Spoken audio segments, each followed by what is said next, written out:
We are live in Wisconsin. I have Amy and Emily. They are on the ground. They are going to give us the feel of what is happening right now on this primary day, April 7th. A lot of people think it's all about Bernie, but it's a much bigger issue, right, ladies? I don't know who wants to go first. Emily, what is happening? What the hell is going on in Wisconsin? You want to do the breakdown of the Supreme Court and everything? Sure, yeah. Hey, my name's Emily. I'm actually running for an office this fall for a state assembly position. So, like Amy, we are very involved in Wisconsin politics. Sorry if it's really windy. I'm out for a bike ride. And today is primary election, but also we have a general election for the Wisconsin Supreme Court race. That's probably the largest race right now because it's a statewide race. And we have two individuals running, Justice Daniel Kelly, who was appointed by Governor Scott Walker, and then Jill Kravoski, oh, hold on, sorry. Can you still see me? Sorry. Just got a call. And who's running against Daniel Kelly. And so it's a big race for us. I don't know if you know much about our Supreme Court situation, but it sits more conservatively, and we have it. Unfortunately, it's supposed to be a nonpartisan race, but they always end up being a partisan race. So 2 years ago, the Democrats won for Justice Rebecca Dallett, and then last year they had conservative Justice Hagedorn won. So this is kind of a big race for Wisconsin because we'd like to have a more moderate Supreme Court race. But as you know, we also have Bernie Sanders and Joe Biden on the ballot, along with the others that have already dropped out of the race. And what we're having here in our state is that, of course, we have the coronavirus, which is really messing up a lot of things for everyone. And in our state, they tried to postpone the election, but unfortunately, our legislature we have a Democratic governor, but the Senate and the House Representatives are GOP strong, and so they refused to allow Governor Evers to postpone the election, saying that it was, it wasn't fair for people to go out and vote. So right now, it's a shit show, and we have. Let me stop you 1 second. Let me stop you 1 second, Emily. The thing that from our side was. So here, I'm broadcasting from New York City, and our take was this was all about Bernie and Biden. We had no idea that really what the Republican legislature did and what the Supreme Court did was to suppress the vote so that that more conservative Supreme Court justice would win. And what we don't realize, that's a 10-year tenure, right? If they win, they're in there for 10 years. 10 years. So they did this purposely to suppress the vote. They put everybody at risk, and they basically said, F you, go out and vote in a pandemic. But as we know, Wisconsin's not taking any shit today, and it's Bernie or die or both. You guys are out there, and people are out there to vote, correct? The lines are long. People have waited already since 6-something in the morning to vote. 3 hours they're waiting. And we had in Milwaukee 180 polling places, and they shut down 175. They only have 5 places to vote in Milwaukee for 600,000 people. And so have you gotten inside yet have you got to vote yet today? Well, I did a mail-in ballot. So did I, yeah. My spouse is a critical care physician. He works at St. Luke's, a big ICU. So he's taking care of COVID patients right now. And then we have 2 littles. So, I knew it wasn't the best thing to be out there with my kids trying to, take on the virus. But the problem that we're also having is that people didn't get their ballots. So people ordered ballots weeks ago and never have received them. So they're stuck out voting right now because what choice do they have? I think I wanted to comments about that because we were Emily and I were both making some texts out just to help people get their absentee ballots. But what they were saying is that they received more absentee ballots this year alone than they did in the last 4 years combined. So the courts have been unable to keep up with it. So only 55% of them have received them. Yeah, that's the big thing that I saw on Facebook, is that only 55% of people who requested an absentee ballot has gotten one, so they're not going to be able to vote today. Unless they go in person, right? Right, unless they go and stand online, risk getting the coronavirus, and stand there for 3 hours. And, you know, as Emily just said, she's got somebody on the front line, she's got kids, and she's out there fighting, and these fucking Republicans are trying to suppress the vote. I mean, it's beyond rage. I really commend you both for being out there today and fighting. I really appreciate. I'm like so proud of you guys. I know how difficult it is. Well, I think the biggest thing is what we're looking at is that this really is disenfranchising people of color, because, you know, they have no choice. They don't have mass transportation. They don't have cars to get out there and go to the polling areas. So what we're seeing is, you know, rural Wisconsin isn't doing too poorly, but when you're in the heart of Milwaukee, which you know is the most segregated city in our country, people are, I mean, who is the people that can't vote right now? And it's Black and brown people. Well, and I think there's something to say too about people with disabilities, because as far as I'm aware at the moment, and I could be wrong, but what I'm being told is that there are no accommodations. So a friend of ours who has cerebral palsy showed up, and there is no way that he could physically wait in that line to vote for Bernie Sanders, and so he had to leave. So sort of like a caucus, this is completely discriminatory against the poor and the disabled, and they're doing it purposely. And what people don't understand, again, so Milwaukee's a big city. I'm from New York City. If you close down polling stations, now people have to figure out, how do I get to my polling station? So now it's extra time to get there, plus the wait, plus go back home. And if you're a single mom, you're not leaving the house. If you're poor, you're not leaving. They're doing it on purpose. This is done to suppress the vote. And nobody else is going to report this the way we're reporting it right now. We're not going to know that this actually happened. It'll come out 10 days from now, 20 days from now, a year from now. Oh, it was really bad in Wisconsin. So if we don't go on the ground, if you don't go on the ground and take the risk, Amy and Emily, to do this, no one's going to know, right? So it's really important to again, if you need to expand the story and tell us more of what you think is really going wrong, and maybe who are the players to blame. I don't know if you want to, you know, actually call anybody out, or give a longer picture from, you know, from Scott Walker to now. You'd have to let me know how deep this goes, how far it goes. Oh yeah, sorry. Well, I to lose because I'm not running for office, but I'm not at all surprised that they played this and they pulled this card, considering what they did with Act 10. Like, Scott Walker didn't hold any bars. He just put that right out there. And not only that, but it was just last year that they did the lame duck. So why wouldn't they do this? Like, I feel like we should have been more prepared. Honestly, we shouldn't have put this past them. We should have been more prepared. So I'm a little disappointed, but yeah. It is what it is. But on that point, Amy, it's always hard to know what they're going to pull, right? It's hard to think that devious. It's hard to think that evil. You think, oh, they're going to be legit, and then they pull shit, and you're like, holy, and we're not even aware. I'm in New York City. I have no idea. Yeah. I mean, I'm seeing cars drive by right now with like the anti-abortion things posted on the side of their cars. These conservatives, they know what the fuck they're doing. They know what they're doing right now. Well, look, remember, these people go to church, they have communities, and they march, right? They take their orders and they go. So you're up against, I mean, we don't really understand the climate in Wisconsin unless they tell us. I mean, how does it feel, Emily, to run for office? What is the tone? What is the mood for you? How does it feel to be running for office in Wisconsin? Well, I ran in 2018 against my state House representative, and he's a conservative Republican who just does whatever Speaker Boss tells him to do, which Speaker Boss is in comparison to Mitch McConnell. Like, if that gives you an idea of how evil he is, that's him.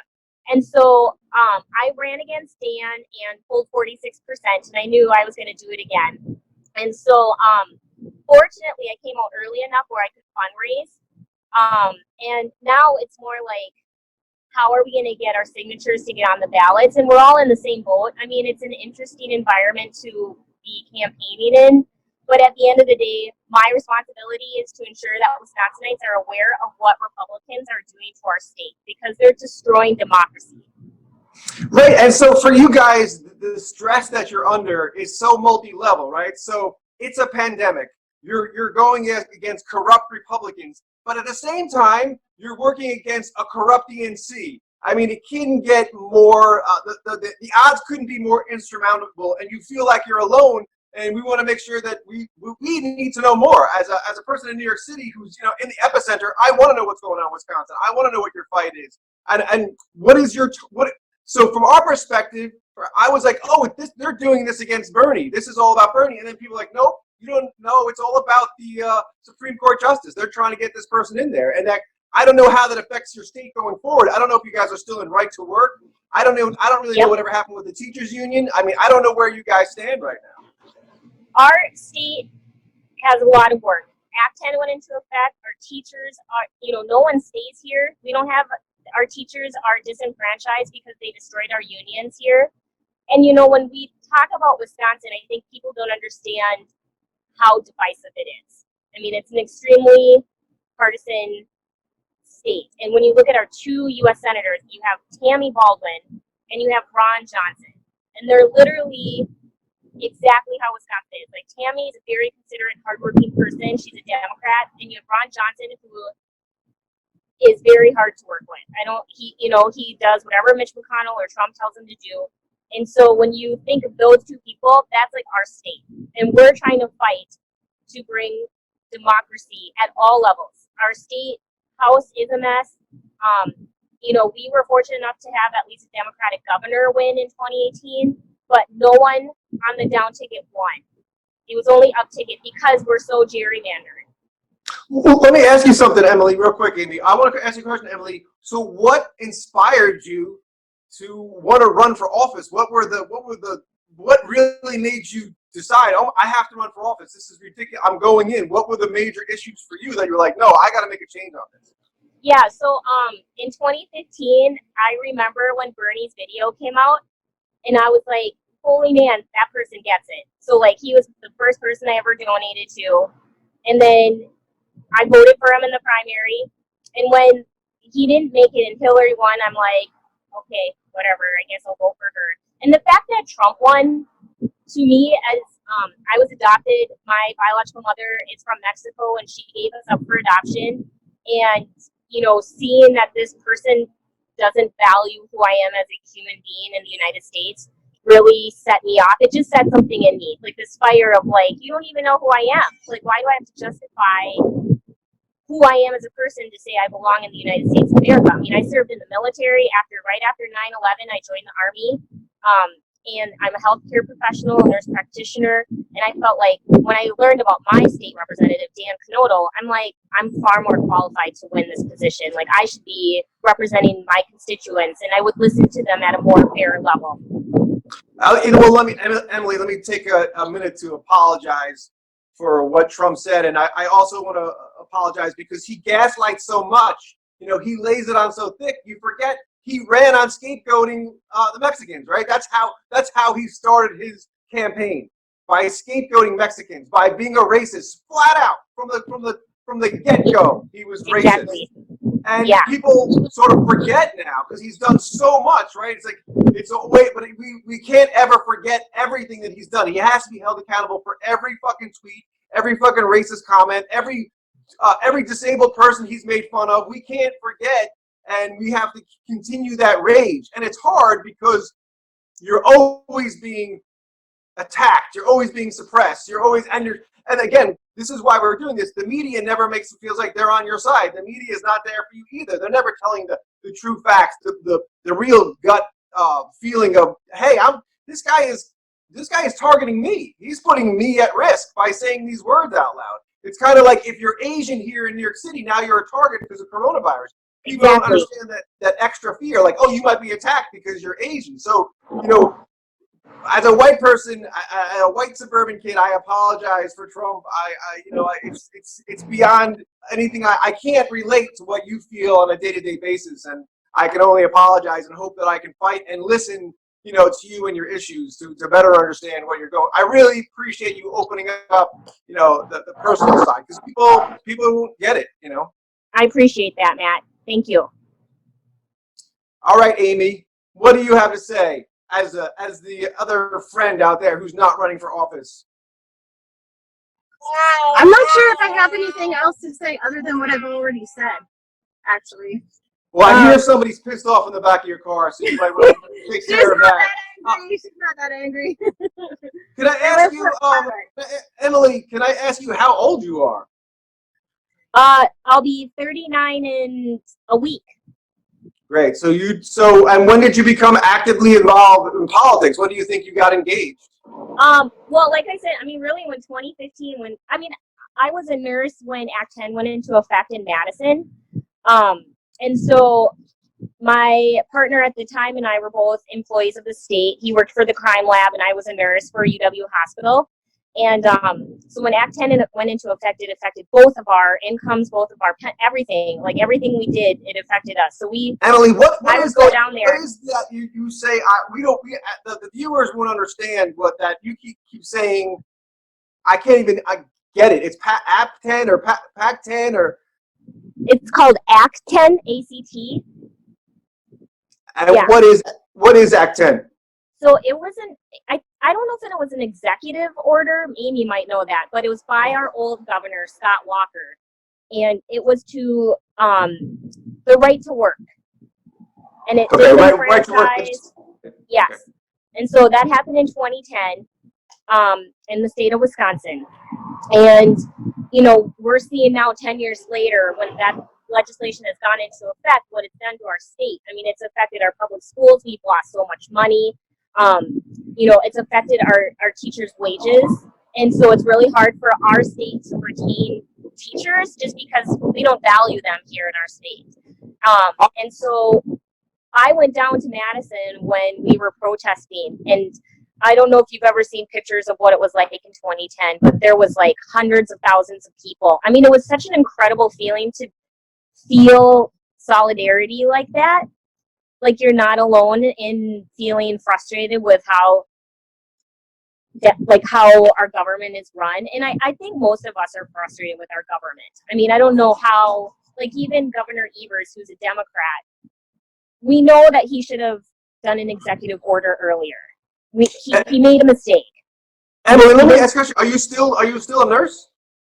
Yeah, I'm nurse practitioner, and now I teach nursing students. So for you and your husband, the stress is just you're both working in the COVID environment, and then the Republicans say you have to go out and vote in this, and then you have to make this, again, everybody has to make this decision. Do I want to walk out that door today and go vote and put myself at risk? The polling workers, everybody is at risk because of the Republicans. It's just so maddening. It just fucking pisses me off so bad. It's insane. It's crazy. And you have to think about how they consolidated them to just 5 locations. So people are having to hop on buses that need transfers. So they're going from one bus to another bus just to get to the location. So the gas contamination is absolutely ridiculous. And it's not realistic for everyone to call an Uber. I mean, not everyone can afford to do something like that, unfortunately. Do either one of you know or get a feel of how the Bernie campaign is doing in Wisconsin besides obviously the local elections? Do you have a feel? Amy might know that better than me. What specifically do you need to know? Or what are you looking for? Like, how are we doing? Yeah, because we were pretty strong going up until when the campaign arrived. And then, unfortunately, once they left with the virus, things kind of just spiraled.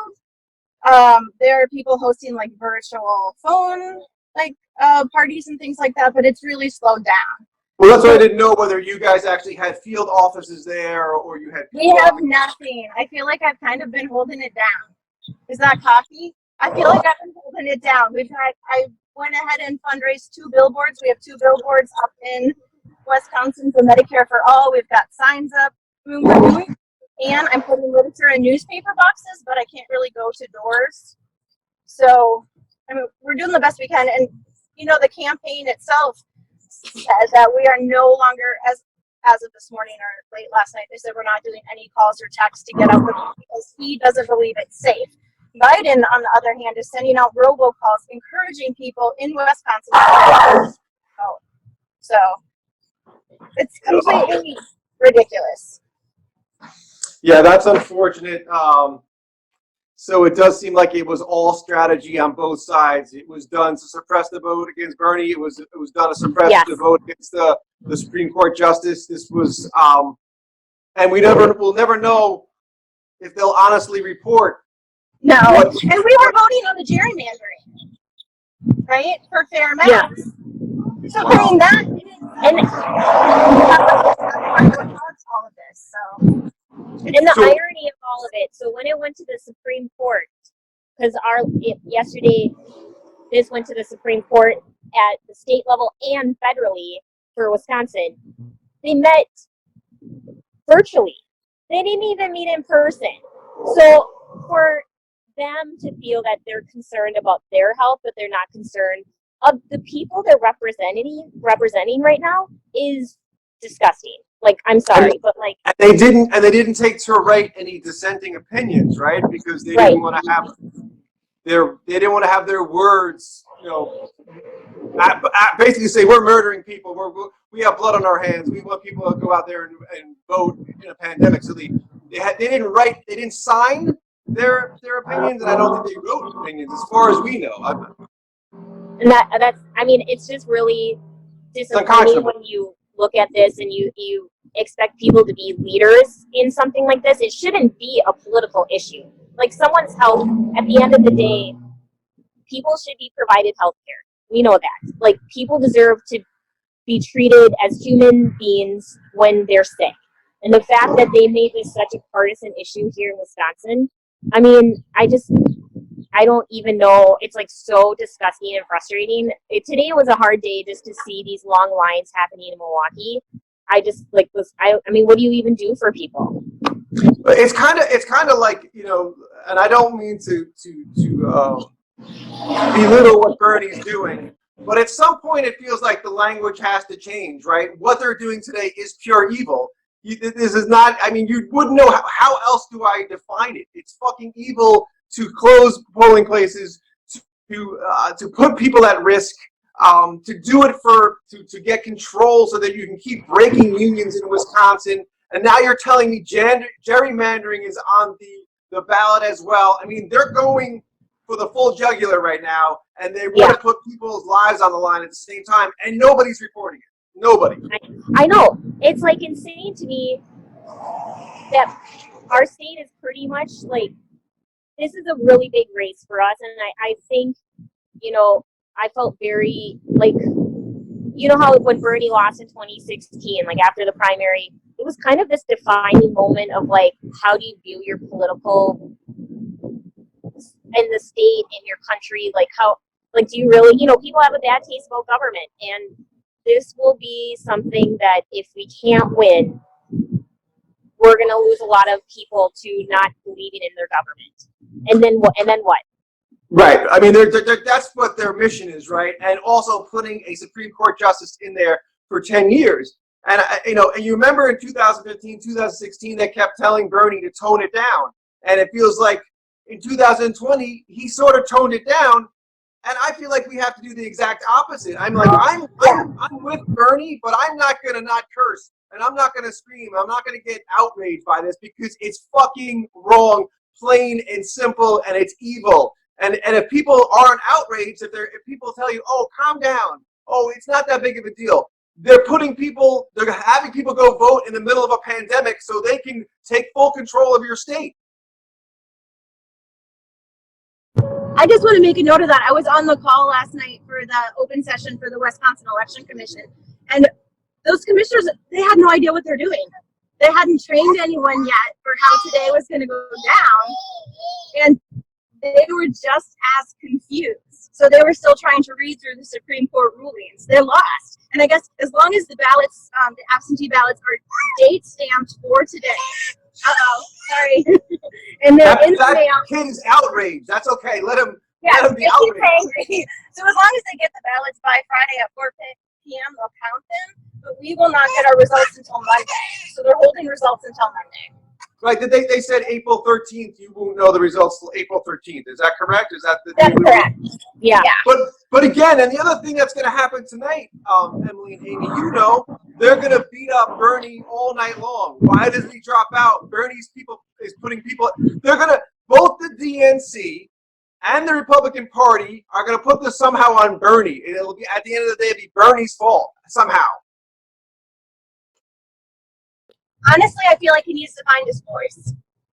And I'm going to keep it sensitive because I've been playing the line. And I've been doing, like, what would Bernie do? So I'm playing like that. But I feel like he needs to find his voice. Much like Governor Evers didn't find his voice quick enough to handle this, Bernie needs to find his voice. Amy, I totally agree. And it makes me feel lonely. And again, the reason why I'm doing this is I get lonely when I don't have those people like my producer, Christina, or I don't have an Emily, I don't have an Amy. I'm like lost. I'm like, where is everybody? Where are the fighters? And I'm like, why isn't Bernie fighting harder? And you feel bad saying that, you know, and then you're like, fuck it. I have to do it. I have to do it. I have to fight. I gotta put, you know, I gotta put my helmet on and fight. I think it's important for us to remember that this isn't just about Bernie. This is about us. Bernie will not be here forever.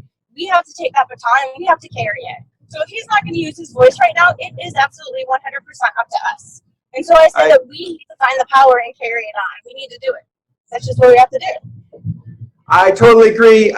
Amy, Emily, I am so impressed and so happy that you're out there fighting the good fight. I can't imagine fighting a pandemic, fighting the Republicans, fighting the DNC, you know, fighting a global depression. Emily's got on the front line. She's an essential worker. You know, Amy's got a screaming kid in the background, and you guys are fighting. It's, you know, this is the Walking Dead times 1,000. So I really appreciate what you guys are doing. I don't know if I don't know if I would have the strength, and I really really thankful for you guys. You guys give me so much hope, and thank you for fighting for everybody. Yeah, I really thanks for having us. Good luck out there. Be safe. Thanks, guys. Take care. Take care. Bye. Two great warriors out there fighting. And again, I want to thank them again for appearing on Real Progressives in Action. Everybody out there, please, if you can share this video. I don't think you're going to see a news story like this, and I would appreciate it if you would tell your friends about Real Progressives and get involved.